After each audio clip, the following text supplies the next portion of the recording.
So, good evening to all of you. Today, we are starting with our 25th webinar of Vasudhaiva Kutumbakam series. And today, we have the privilege to have with us Sri Paresh Upasani, who is the currently IT asset lifecycle management expert at HPEFS, which is a financing arm of Hewlett Packard Enterprise Limited. Before we start the formal introduction, we start with our institute anthem.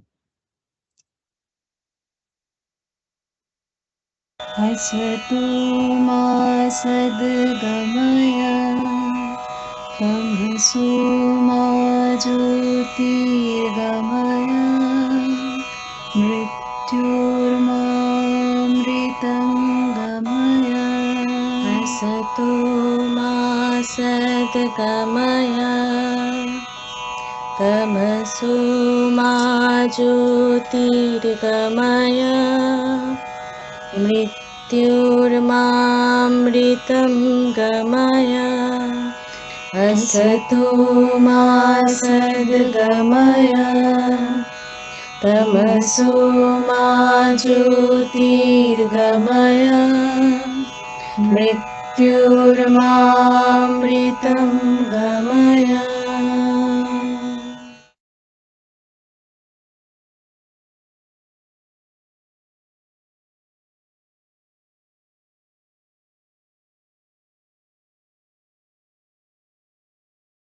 Today, we have the webinar of how leasing can help companies achieve circular economy and sustainability. We have with us our speaker, Sri Paresh Upasani. As we have mentioned that sir is associated with as a IT asset cycle management expert at HPEFS, which is a financing arm of Hewlett Packard Enterprise Limited. He has 30 years of varied experience in finance and sales, enjoying the privilege of being associated with top corporates like Hewlett Packard Enterprise Limited, Philips India Limited, ABN AMRO Bank, India Infoline, Kodak India Limited, Larsen and Toubro Limited. He is a seasoned professional in the leasing industry, specializing in sustainable financial solutions and circular economy strategies. With over 30 years of experience, Sir has consistently driven innovation and advocated for sustainability through IT asset lifecycle management. A thought leader and speaker at industry forums, he has pioneered at impactful partnership and initiatives to reduce e-waste and promote circular economy.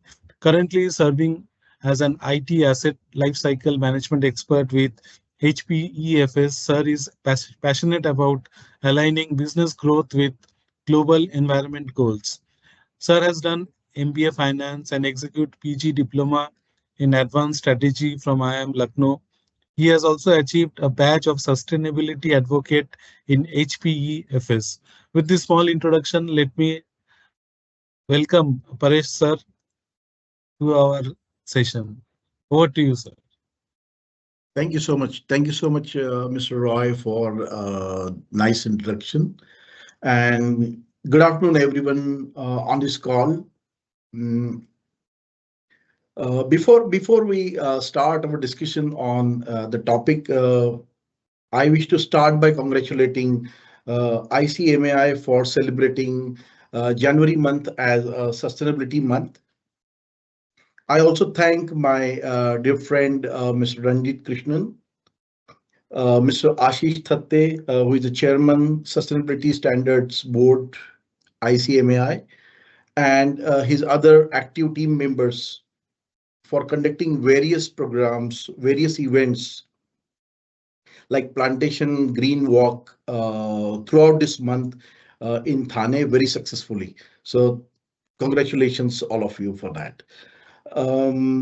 Actually, these all events encourage me to share my thoughts on how we can really bring together environmental sustainability and the business growth, how this can join hands. And it's my pleasure to really share my thoughts in front of all these learned participants on this call today. So thank you so much for having me on this webinar. So why I say that the environmental sustainability and the business goals do not gel well is because business as a general rule has a hard time with the concept of environmental sustainability. Business is about making profits, making money, and sustainability is about protecting the environment and all the creatures, including all humans. The time scale for business is 1 quarter, half yearly, then yearly goals. Sometimes we have 2 years or 5 years plans. Whereas sustainability is something where climate change, deforestation, reduction in biodiversity uh, occurs over a period of decade, 50 years, sometimes century. So it is very difficult to breach this gap and these timelines. Entrepreneurs who are involved in developing new eco-friendly technologies often find it difficult to get funding for their ventures, for their development, because it doesn't make sense and it doesn't make the intended returns on their investment. And situation worsens when they find that there are no takers, or people don't pay more for eco-friendly products and services. And therefore, I said that business objectives and environmental sustainability doesn't gel well. And precisely this is the objective of today's session. The purpose of the session is to attempt to bring these two worlds together uh, a bit closer, and by introducing a catalyst that brings sustainability and cost savings for the businesses. So today in my presentation, I'll be covering details on sustainability, right from the evolution of sustainability, then SDGs. Then we will revisit, or we will see some of the terminologies, phrases used when we discuss sustainability.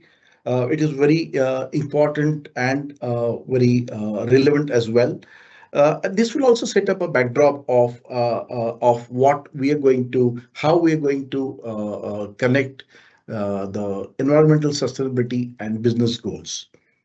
Then I would take you to the world of finance and accounting to elaborate on the catalyst, uh, which is nothing but a leasing, and how that leasing will help businesses to have eco-friendly and pocket-friendly asset acquisition.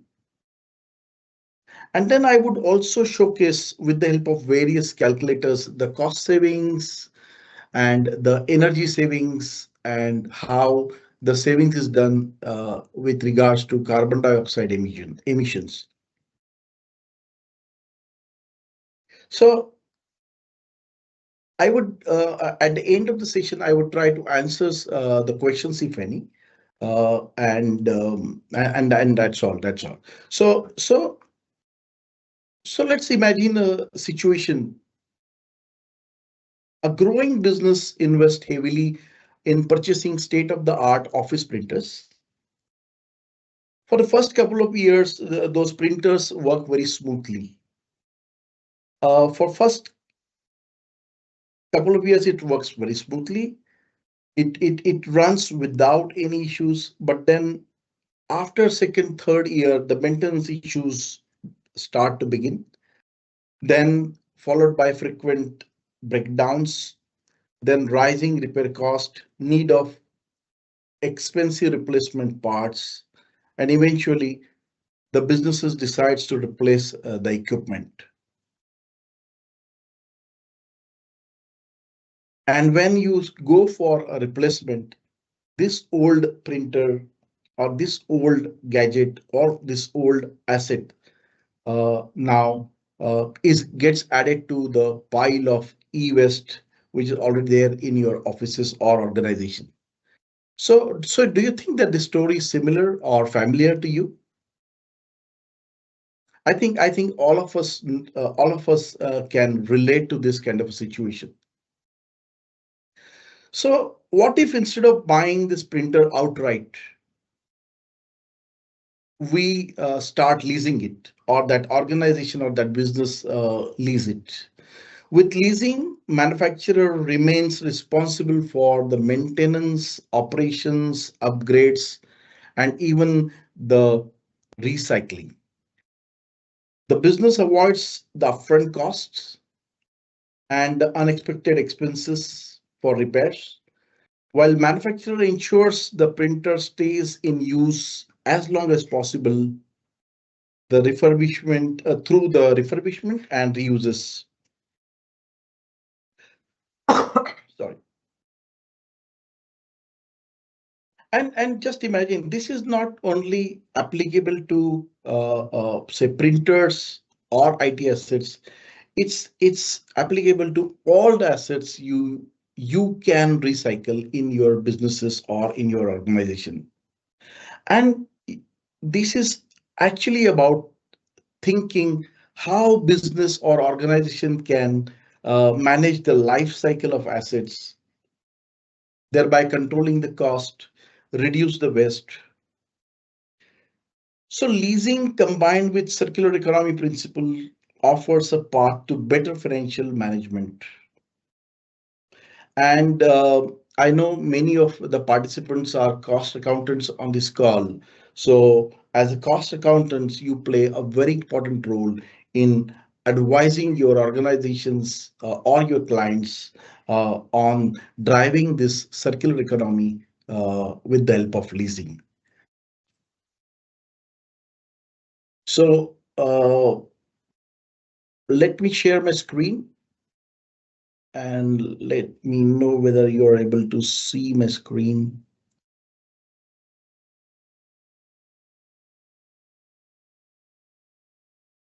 So are you able to see my screen? Yes, sir, we can see you.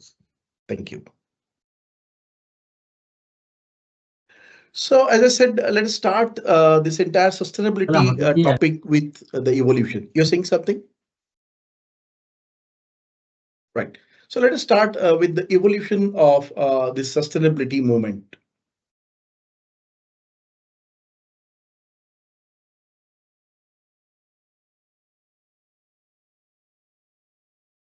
So it is very important to see why, when, and how the talk on sustainability actually started. And it will be very interesting to know the entire evolution till today, or maybe on 20th of January 2025, when the newly elected president pulled out of Paris Agreement, and we'll see the evolution till that time. So it all started in 1948. A number of people were killed in the town of Pennsylvania on a Halloween night because of the cloud cover, which was very close to the earth. And there was a bunch of chemicals that were kept in the factories, and the close cloud cover triggered the chemical reaction, and that triggered the death of several people in their sleep actually.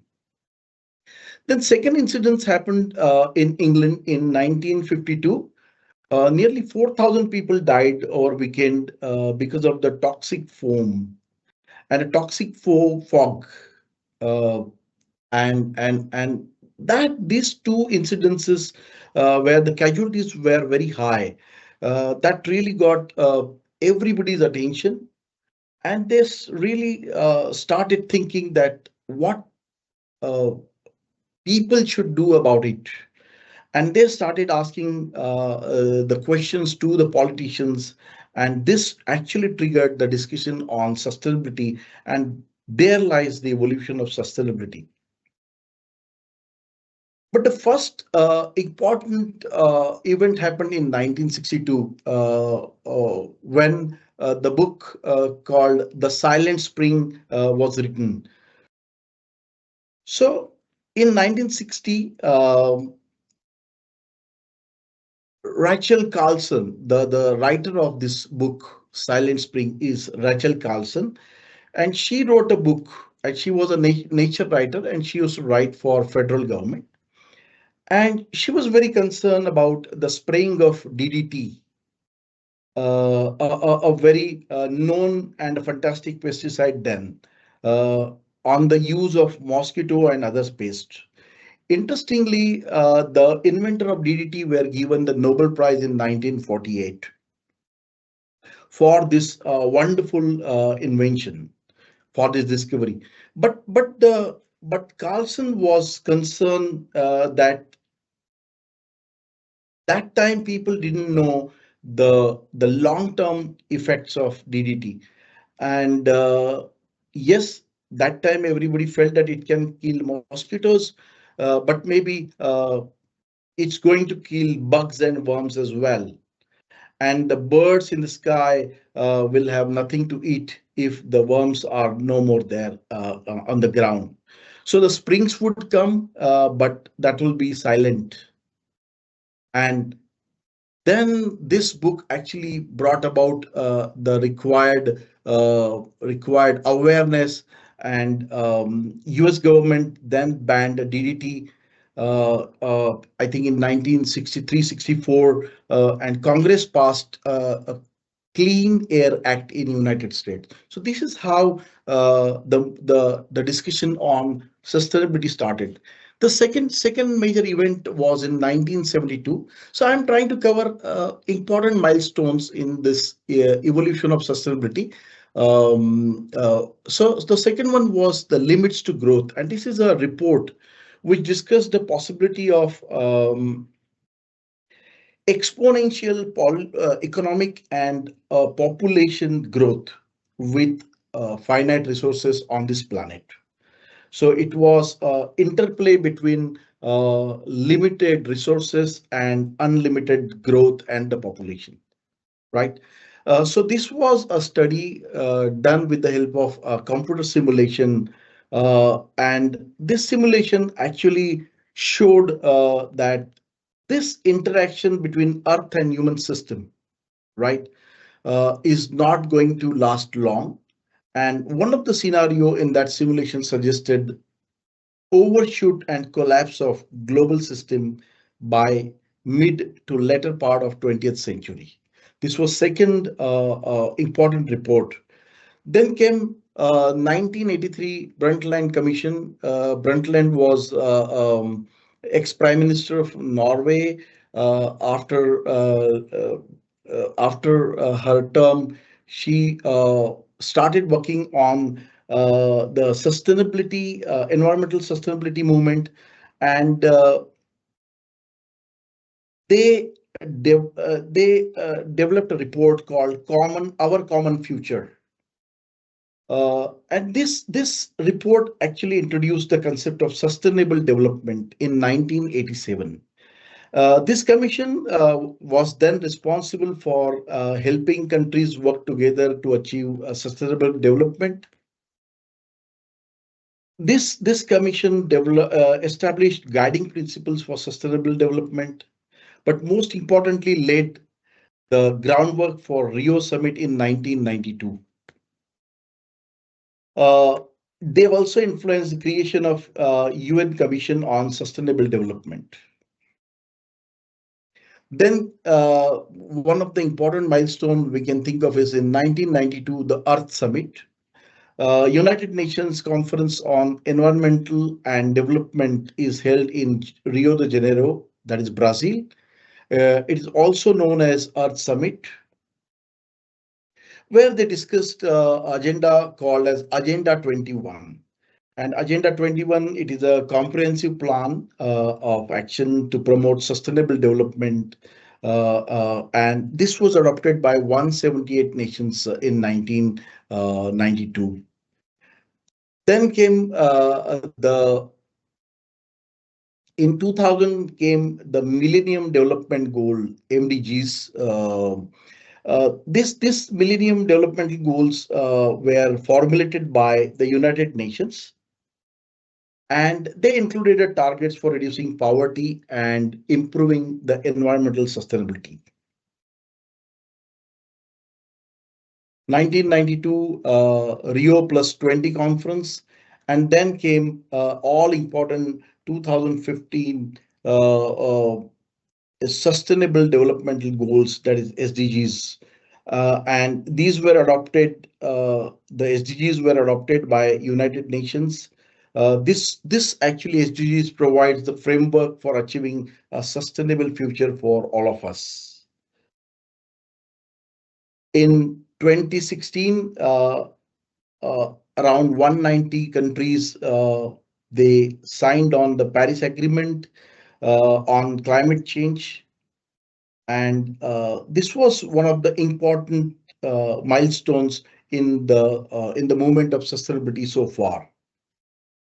And lastly, on 20th of this month, US withdrew from Paris Agreement. The executive order on Paris Agreement withdrawal, signed by newly elected President Trump on January 20th of 2025, and titled "Putting America First in International Environmental Agreements." This starts the process of withdrawing the United States from any agreement, pact, accord, or similar commitments made. Now, as a fallout of withdrawal by US, this might lead to the termination of around $3 billion US funding, which will impact the climate change research.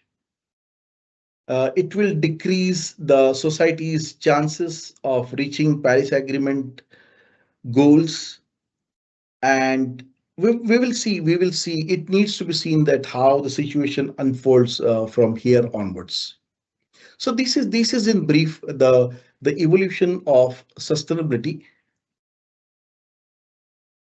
Then, as we all are aware about the SDGs, the Agenda 2030 for Sustainable Development, adopted by all United Nations member states in 2015. I said around there were around 189 countries adopted this.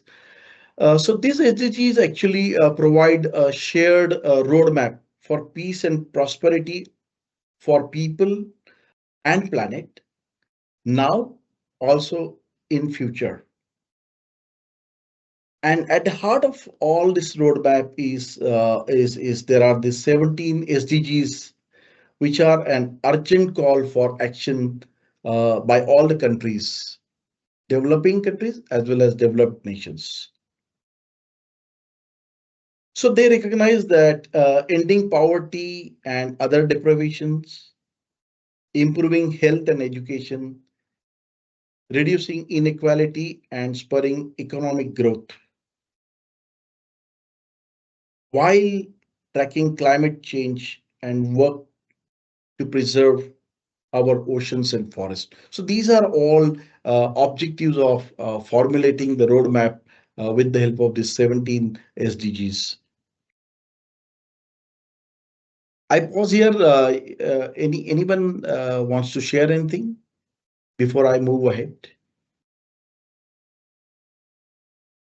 You can go ahead, sir. Okay, thank you, thank you. So let us now look at what is sustainability. It is well known that sustainability, I'm not going to read this definition, you all can see it for yourself. It's well known that sustainability is to do with the use of natural resources like pure air, water, minerals, and these are used from the environment, from the planet. We extract it from the planet for our consumption in proportionate manner to bring about the intergenerational equality.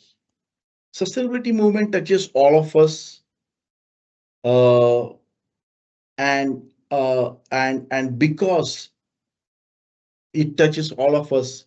It is existential crisis for all of us in case we don't uh, look at sustainability very seriously. This sustainability is considered as third mega trend after the trends like quality movement in 1970, started by Toyota, then computerization, which started in 1986.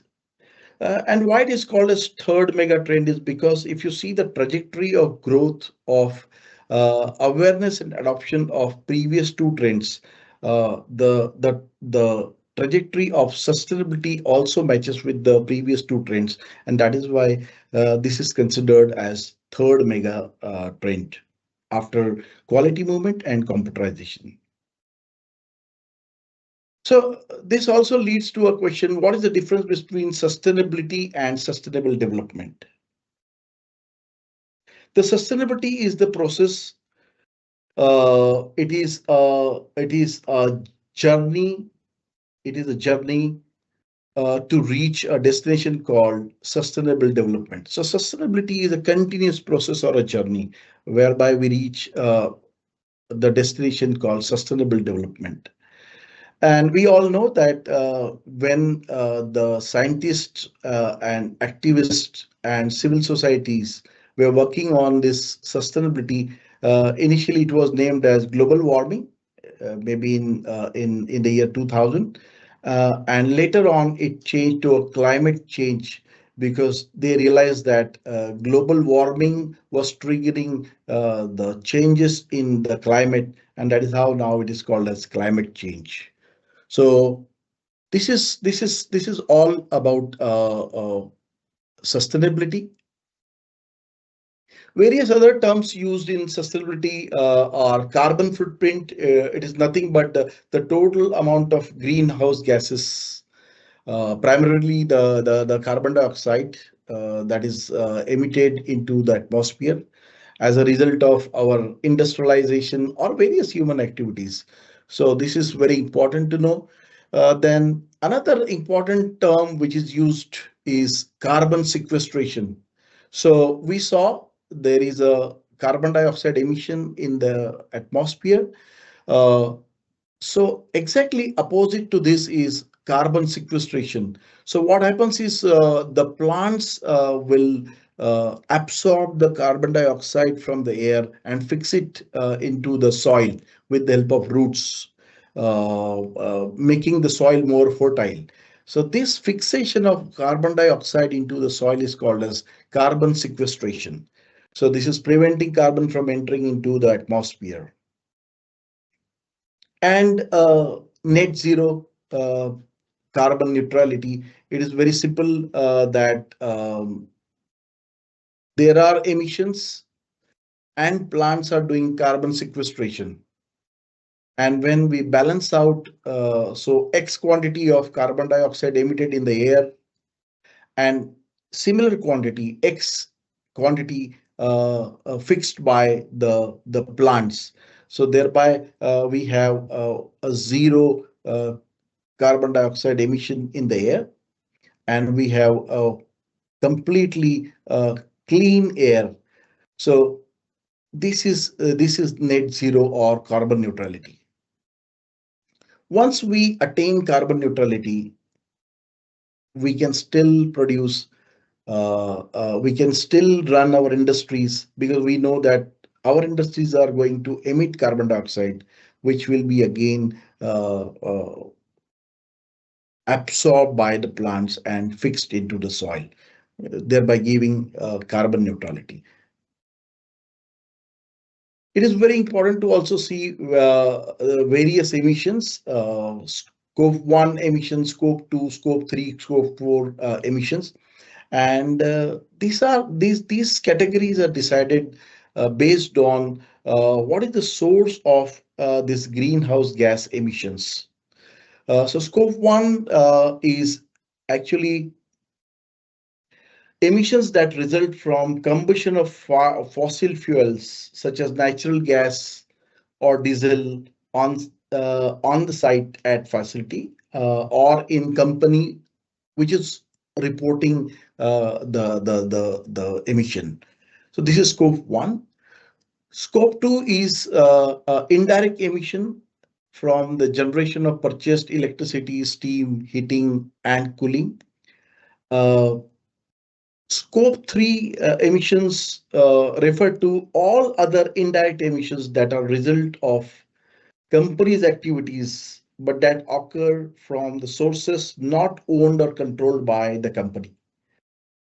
These emissions can include the emissions from production of purchased goods or services, employee commuting, and the waste disposal. And lastly, scope 4 emissions refers to the emissions embedded in the products a company sells. So these are four types of emissions. Generally, companies are focusing on scope 1, scope 2, and there is increased focus on scope 3 emissions nowadays. Another terminology used in while discussing sustainability is greenwashing. Greenwashing is nothing but a marketing tactic, or many times you'll see that you will see a label of eco-friendly. Uh, Maybe the companies are misleading us by just putting that label of eco-friendly. That is called as, this misleading is called as greenwashing. So I thought that I will give you few terminologies that are used while discussing sustainability. I hope you would have find this very useful. Then now let us come to the concept of what is circular economy. So when I was talking about sustainability, we saw that sustainability is a journey to achieve a destination called sustainable development. So in this journey, one very important component is adoption of circular economy instead of linear economy. So there are two types of economies. One is circular economy and linear economy. So circular economy is nothing but you can see it in the in this picture.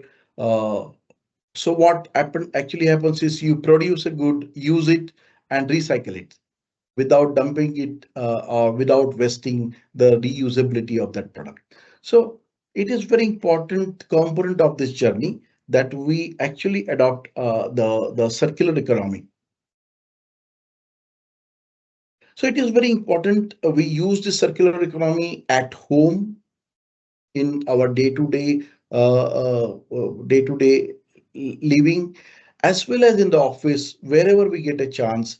When we are procuring any assets for our office, we should ensure that we use circular economy.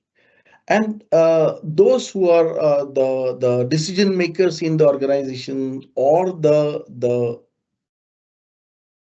consultants, the cost accountants, or the CFOs, they can really in a good position to really evaluate the difference between the cash purchase and the that is you owning and usage, right? So shifting from owning the assets to only usage asset is the cost accountants and CFOs are in a better position to evaluate this, and then probably they can play a good role in deciding this. And this is where circular economy really kicks in. So we can now see that in our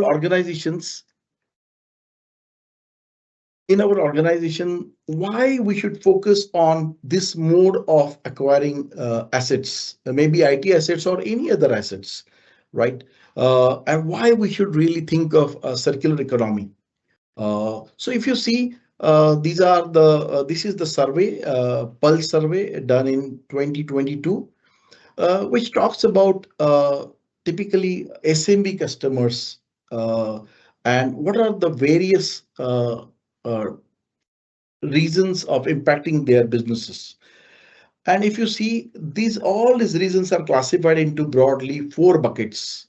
Bucket one is a scarcity of cash, that is financial vitality is lacking.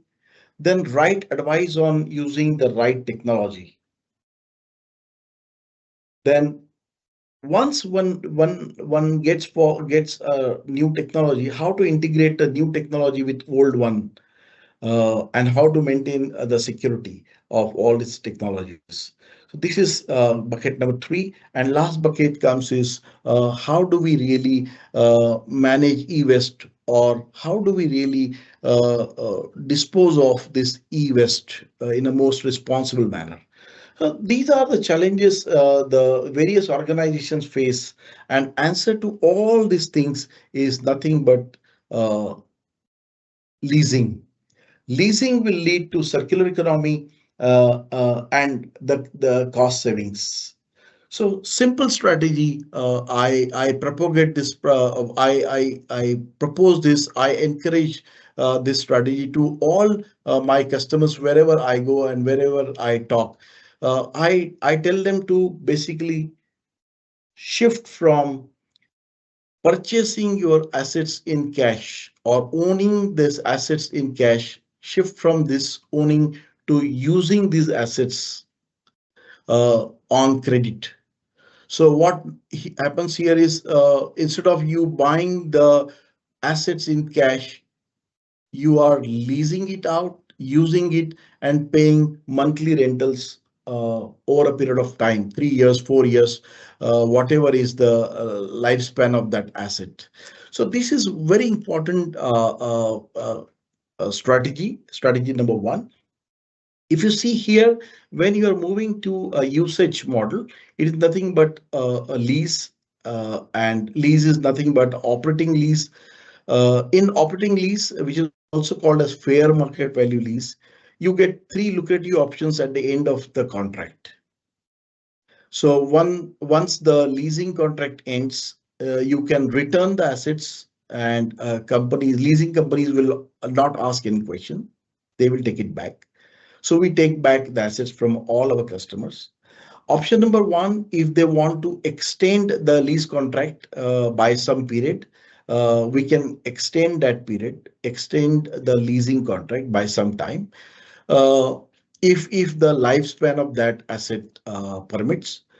And third option is if the companies wants to retain the assets, they can decide to buy that product at that point of time at fair market value at that point. So in operating lease, you are now only using the assets with a clear option of returning the assets after say 3 years or 4 years. So this is number one. This also triggers second important shift. So you are automatically shifting from linear economy to a circular economy. So as I said, what is linear economy? Yeah, you're taking the raw material from planet to make the goods, and after you use that good, you are actually wasting the reusable components of that product. So this is a linear economy. So we have to shift from linear economy to circular economy, where we borrow the asset, we use it, and we return it. And as I said, in operating lease, after we take the assets back from our customers, we take it back to the technology renewal centers. We renew all the assets taken back from the customers, and we give a second life to those assets, and we sell it in the class 3 markets, where in villages, where under the brand of recycled assets, and thereby we are bringing the circularity in IT assets. So this is very important that we shift from linear economy to a circular economy.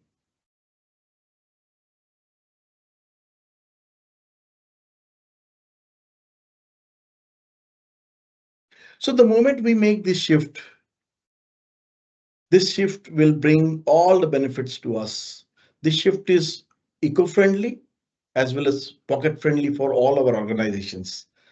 And if you see the commercial benefits, as we all know, if you acquire any assets on leasing, the total cost of usage is much lesser than total cost of ownership.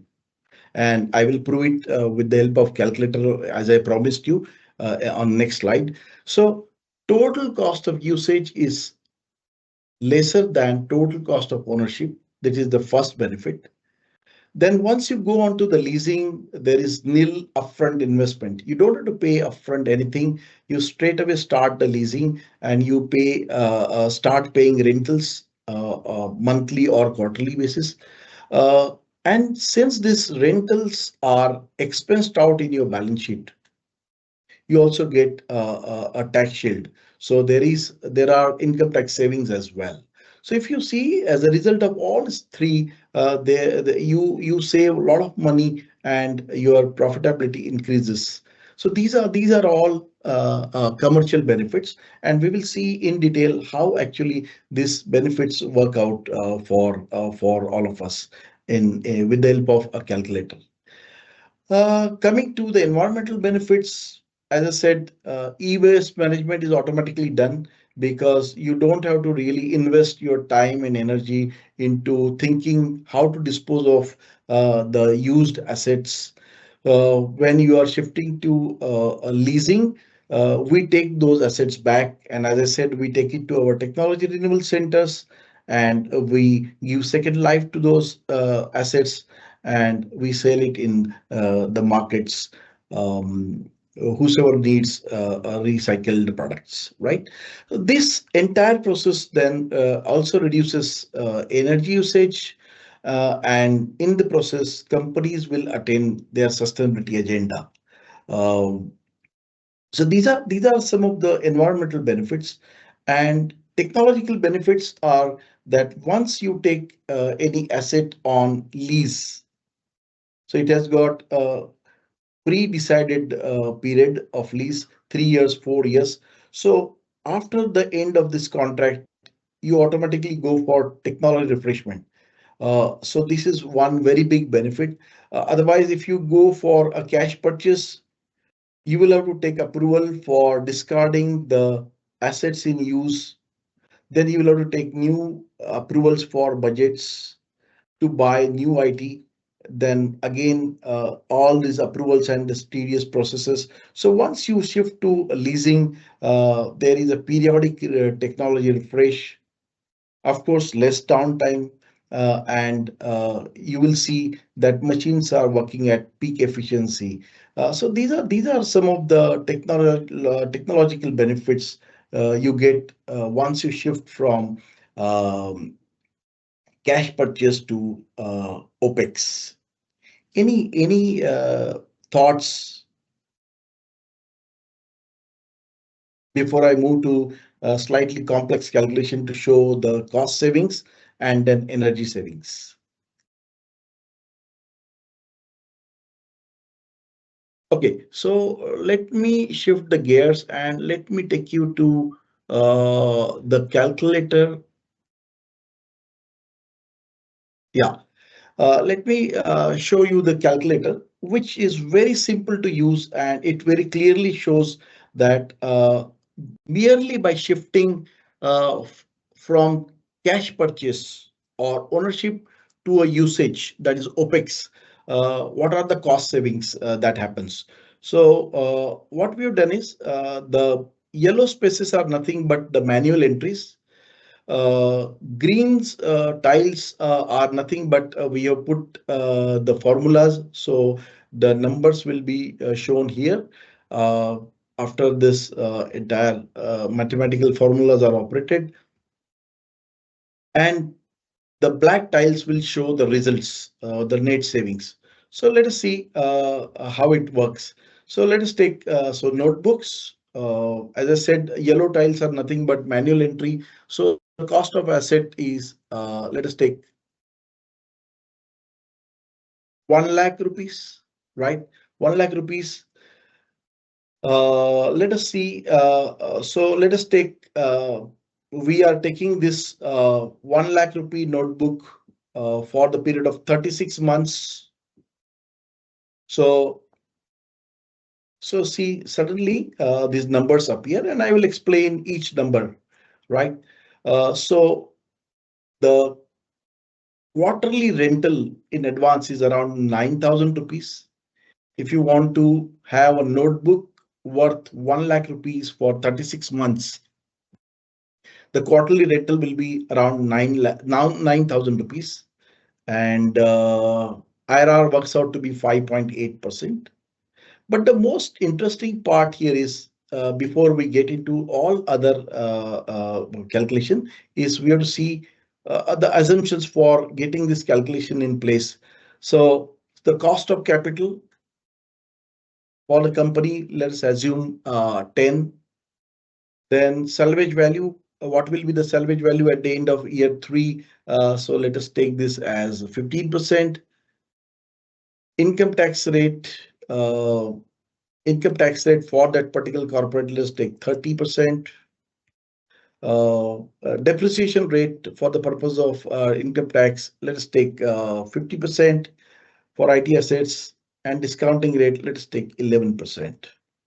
So see, the moment I input all these assumptions, we have the savings in place. So how it reads, as I said, black tiles will show the results.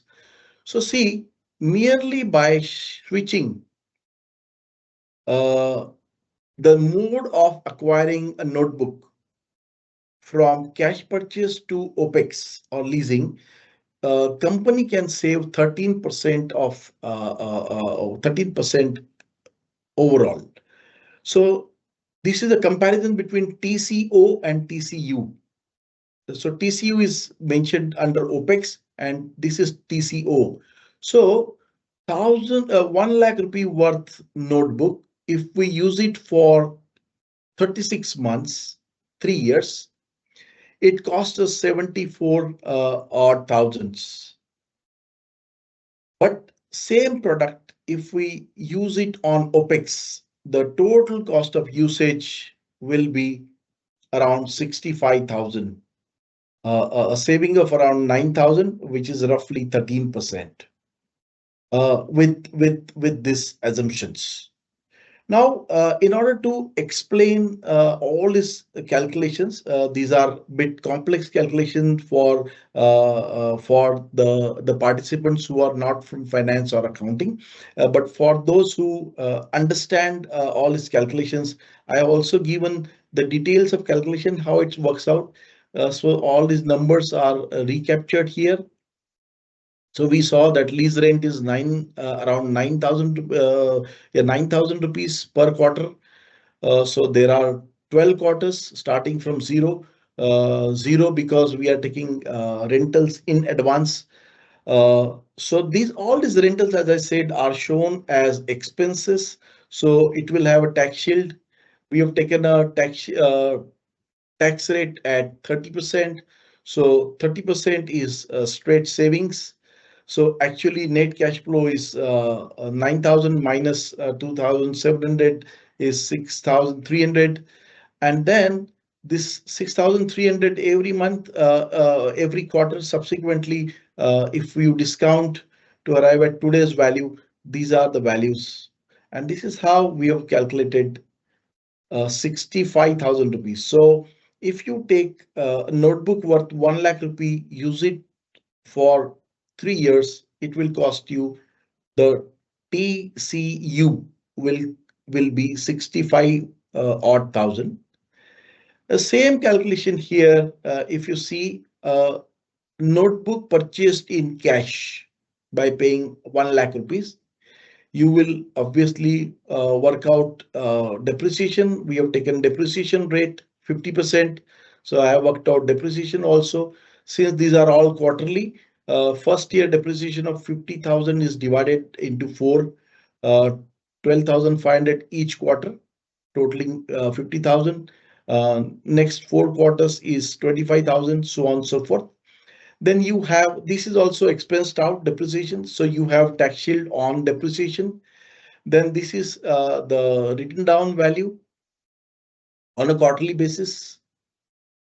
And then even if you have paid your cash from your pocket, there is a cost of capital which we have assumed. So as per that, this is the interest cost. Interest is also expensed out, so you get a tax shield. And if you add everything here, this is the net cash outflow uh, in particular quarters. And if you discount it with a discounted rate, which we have assumed at 12%, right? And then from that, you remove the salvage value, you come to 74,000 rupees. So 74,000 is the total cost of ownership after 3 years, and 65,000 is the total cost of usage after 3 years, thereby savings of around 13%, that is 9,443 rupees. And this is very important, and this is why from the beginning I said that leasing is a very important catalyst in bringing the business world, which strives for maximization of profits and environmental sustainability. It combines both, and businesses can have both the things done by with the help of leasing. So this was all about the calculations. Any questions? If you have anything, I'll be more than happy to explain.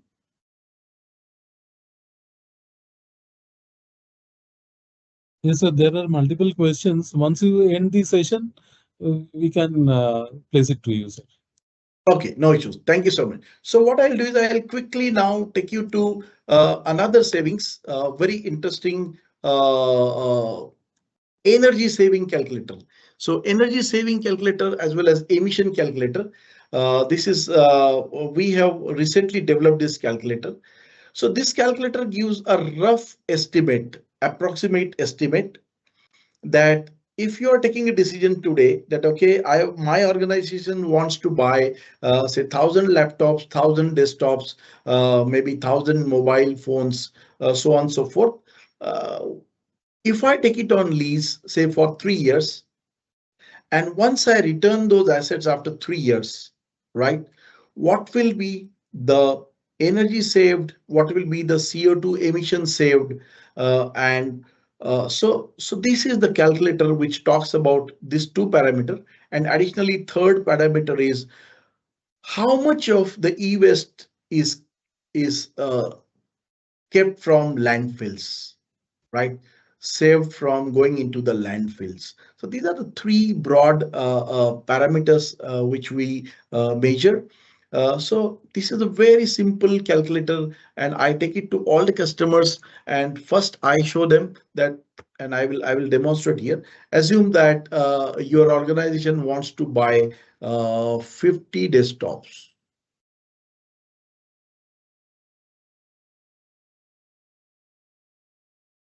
50 desktops. Then your organization wants to buy 50 mobile phones for people. Let us take 52.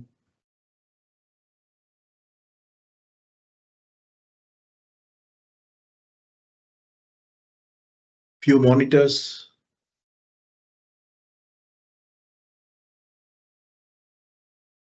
Say 68 notebooks and say 10 printers.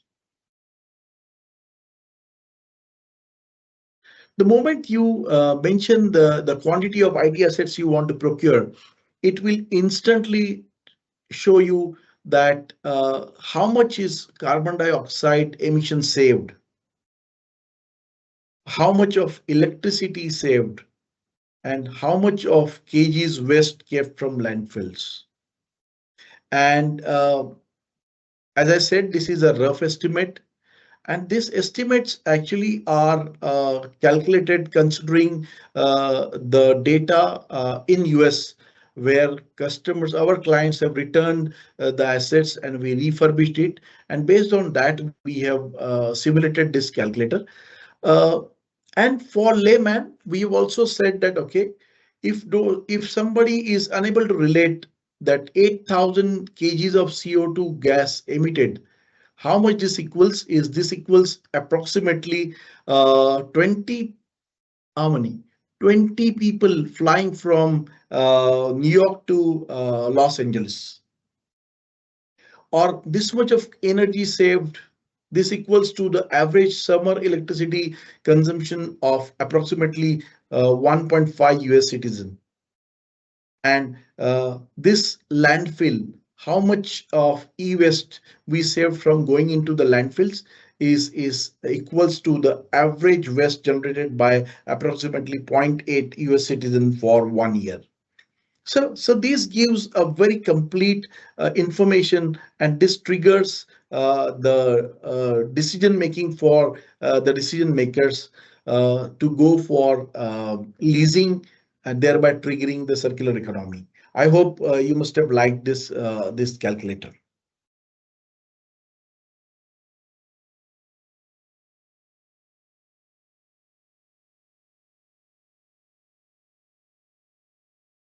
So these are the benefits, and we saw these calculators.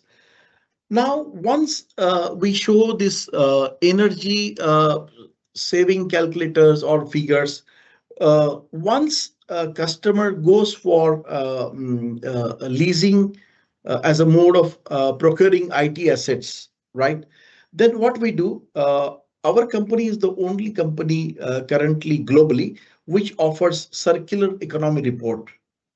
Now, what happens is once the customer buys this much of IT assets, which we saw in that calculator, and say take it for operating lease for 3 to 4 years, and after the end of contract, after 3 to 4 years, once they return the assets, we generate. So we take those assets to our technology renewable center. As I said, we refurbish, recycle, and resell it, and we generate a circular economy report, which looks like this.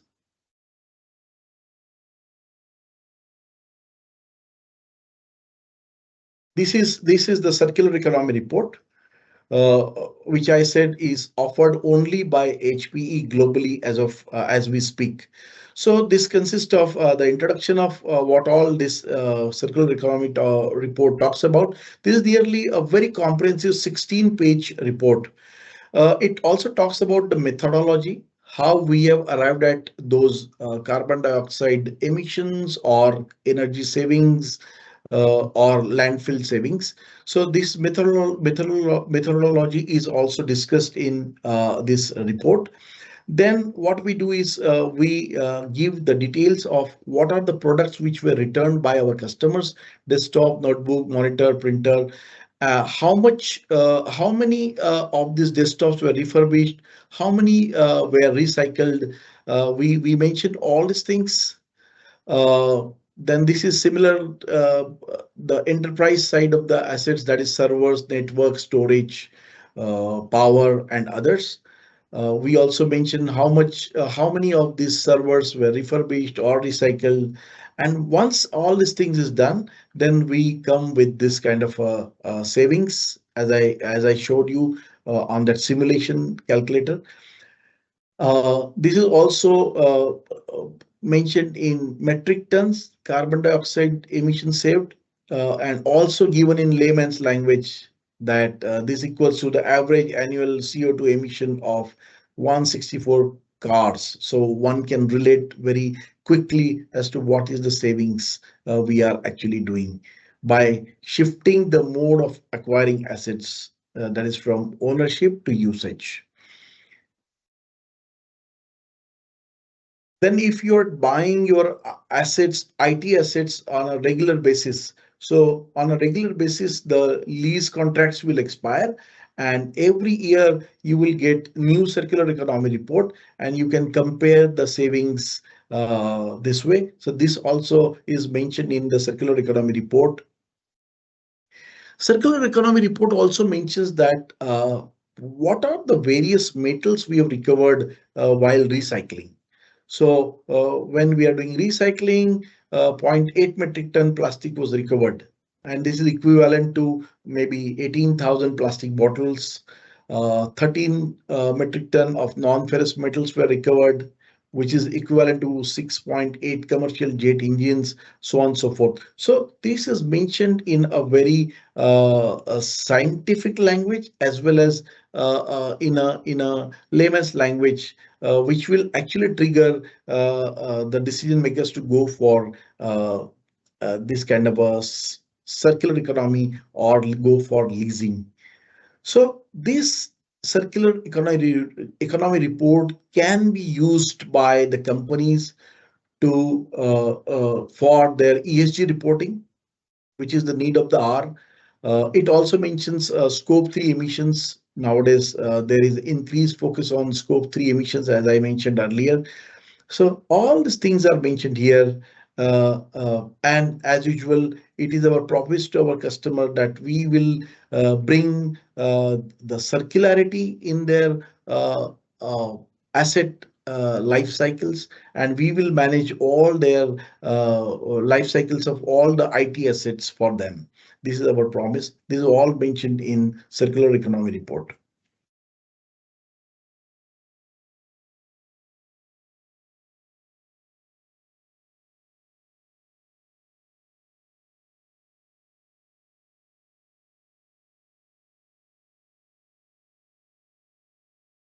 So with this, I think now by now we have seen that how the leasing is instrumental in triggering circular economy, which triggers the cost saving, which triggers the energy savings, the carbon dioxide emission savings, and how actually leasing can help organization achieve its sustainability goal. We have seen this in last almost 45 minutes now. Uh, how leasing also triggers technology refresh periodically, and thereby how organization can use their assets in a most efficient manner. So after seeing all these things, I encourage all the participants on this call, and especially the cost accountants who are the decision makers in their organization, to take a pledge, which is as given on the screen. Uh, as a participant of this webinar and as a cost accountant, I pledge to integrate principles of sustainability into my professional decisions. I will advocate for resource efficient leasing models that reduce waste and promote reuse. I will encourage businesses to adopt circular economy practices that maximize value and minimize environmental harm. I will use my expertise to analyze, report, and support cost effective, sustainable solutions that balance profitability with planet friendly practices. I will champion a shift from ownership to usage where feasible, fostering a culture of shared responsibility for our resources. I will lead by example, driving financial strategies that prioritize long-term sustainability for the businesses, communities, and our planet.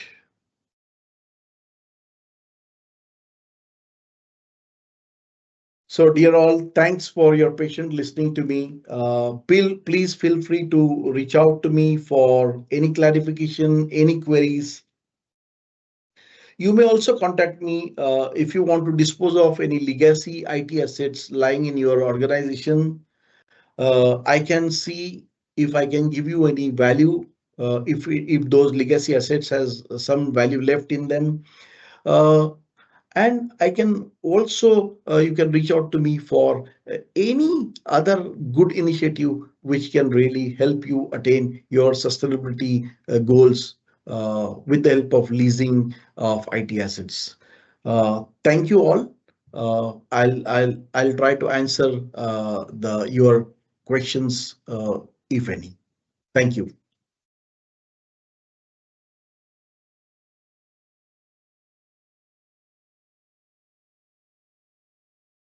Thank you, sir. I think we had a wonderful presentation of Paresh, sir.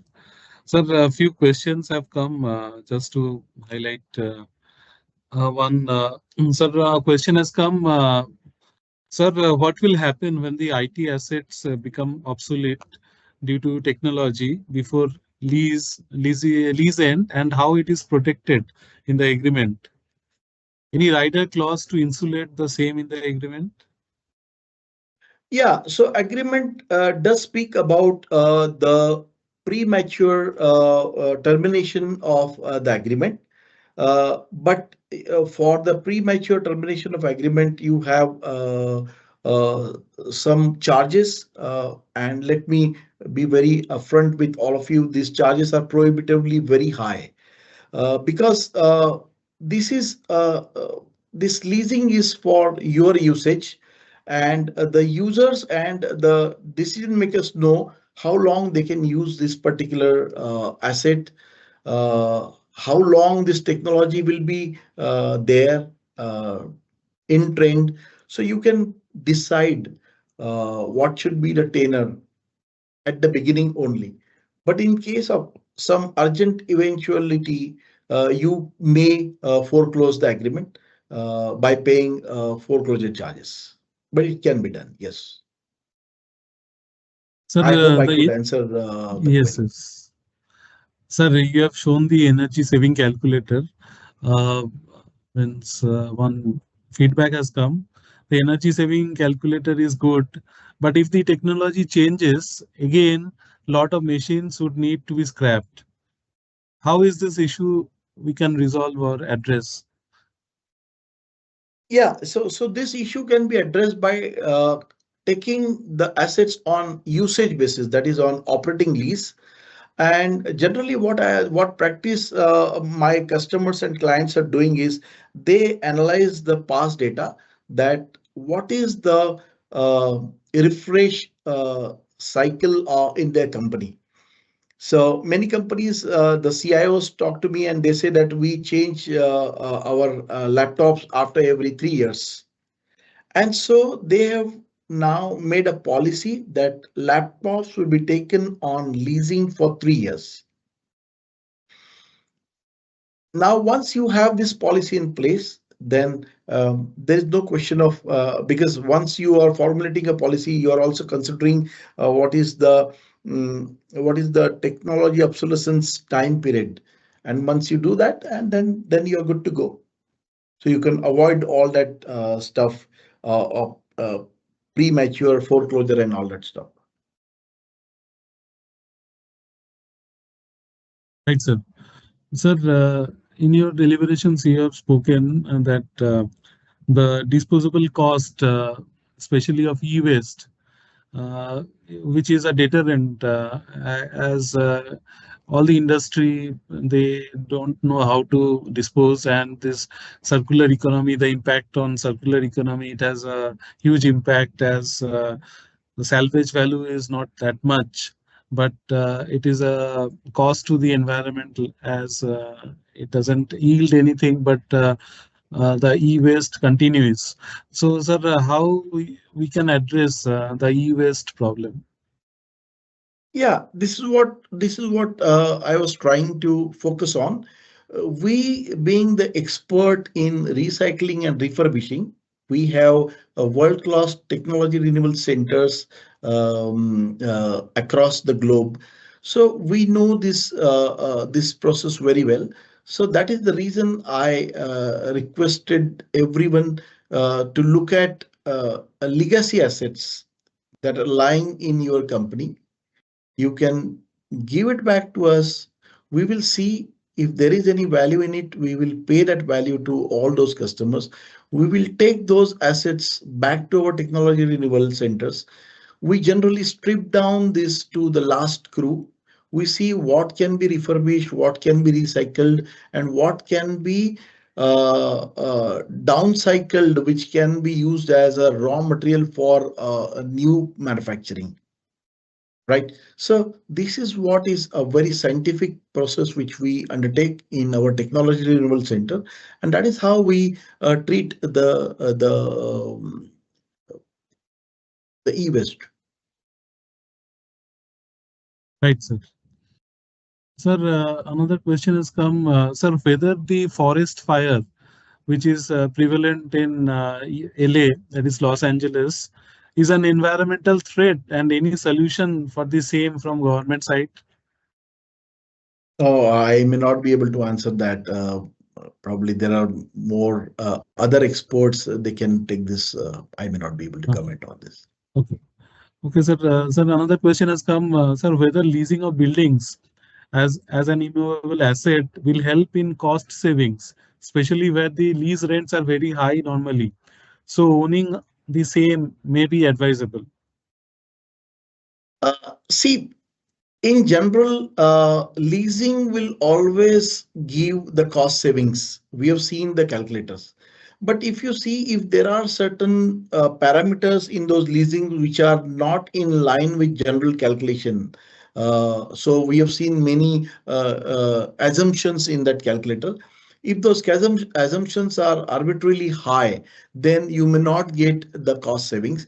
But generally, for all the assets which are required in organizations, it is a general thumb rule that organization will at least save 4 to 5% if they switch from cash purchase to leasing. Right, sir. Sir, another question has come. Swachh Bharat, you can understand it's a government's maiden venture for clean India. So, how do you see that this um, that impact on economy with this leasing can help this Swachh Bharat implementation plan of the government through pollution-free environment? So again, that I may not be answer this because I'm not the subject expert, so I may not be able to answer this. Sir, another question has come. Even in laptop, battery life is 1 year. Hard disk can fail anytime, and there is a software upgradation cost.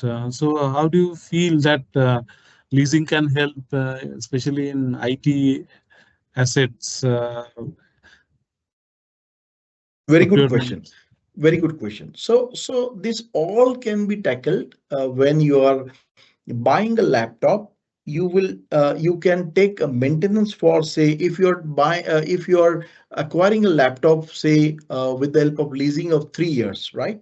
You can you can include 3 years of total maintenance into the total cost. So when this laptop comes to you for usage, say for 3 years, the maintenance and software upgrade, everything is paid for. So OEM will be responsible to manage all these things. So you don't have to do anything. Right, sir. Sir, do you think this technological obsolescence is a paramount necessity of this leasing beneficial to the leasing companies? No, I won't say it is the other way around. It is need of the customer to be ahead in the market, and that is why they always need the fast and the latest technology, and they always keep changing and advancing their technology, and that is why the technology obsolescence triggers in. And considering this phenomena, leasing got entangled into it, and that is how we could uh, create this calculator to show the cost savings. So it is, I would say, it is the other way around. I hope I could Yes, answer yes. the question. Yeah. Thank you, sir. I think with this thought-provoking question and answer session, we come to the close of today's 25th webinar. And I thank wholeheartedly Paresh Prashani sir for taking time from his busy schedule and explaining to us in a very simple layman's language how the leasing company operates and how it impacts the circular economy, and how the environment cost is a huge cost considering the way in which the technology changes in the sphere and the era of digital world. With this, we close today's session, and I thank our chairman, CMA, Dr. Ashish P. Thatte, who is always encouraging us to organize more these webinars. And I also thank Dr. Ranjit Krishnan, who is our SSB member, and also our president, vice president, our SSB members, and all other persons of our IT department and other department, CPT department, for making this webinar possible today. We are observing this month as sustainability month, and our closing activity is on 30th of this month. We'll be closing with Sustainability Summit at New Delhi, where IFAC President would be gracing as a chief guest. And I hope everybody will join that event. It would be held at Taj Mahal Hotel at New Delhi. And I hope today's session was very much an eye opener for everybody. And tomorrow we will be releasing our Sukhino Bhavantu, our monthly newsletter. And as we have many activities lined up, uh, we hope to have your participations in the next webinar scheduled on 14th of Feb. With this, we close today's session. Thank you all. Thank you. Thank you.